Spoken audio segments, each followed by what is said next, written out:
किसी ने मुझसे एक सवाल पूछा कि जो गरीब लोग होते हैं, जो बिलो पॉवर्टी लाइन है या फिर जो लोग सड़क पे रह रहे हैं, जो अफोर्ड नहीं कर पा रहे अपनी हाउसिंग तक, उन लोगों का क्या, उन लोगों के प्रोटीन इंटेक का क्या, उनके प्रोटीन इंटेक का ध्यान कौन रखेगा। तो यहाँ पे मैंने इनको एक चीज समझाई। एक मैस्लोज लॉ होता है जिसके बारे में शायद आपने पढ़ा हो, शायद नहीं। इस लॉ के अकॉर्डिंग जो पुअर पर्सन होता है ना, जिसके पास दूसरी कोई भी चीजें नहीं है, उसके दिमाग पे प्रोटीन का कोई सवाल ही नहीं आता। उनके दिमाग पे एक ही चीज अटकी हुई रहती है, वो होता है सर्वाइवल।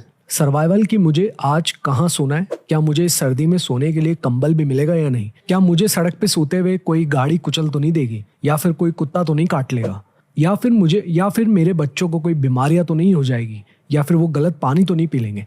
इसलिए उनके दिमाग पे सबसे पहले आता है सर्वाइवल।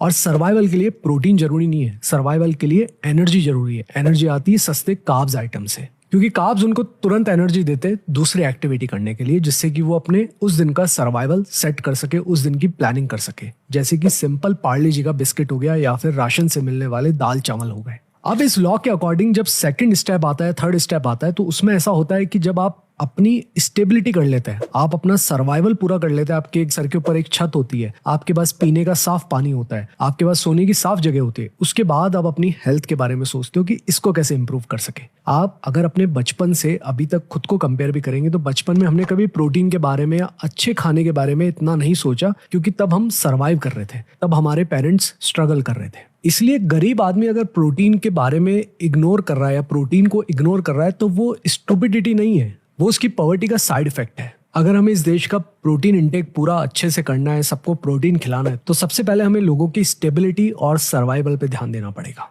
क्योंकि सिर्फ प्रोटीन का ज्ञान देने से कुछ नहीं होने वाला, क्योंकि वो ज्यादातर इस देश की जनता की प्रायोरिटी नहीं है अभी।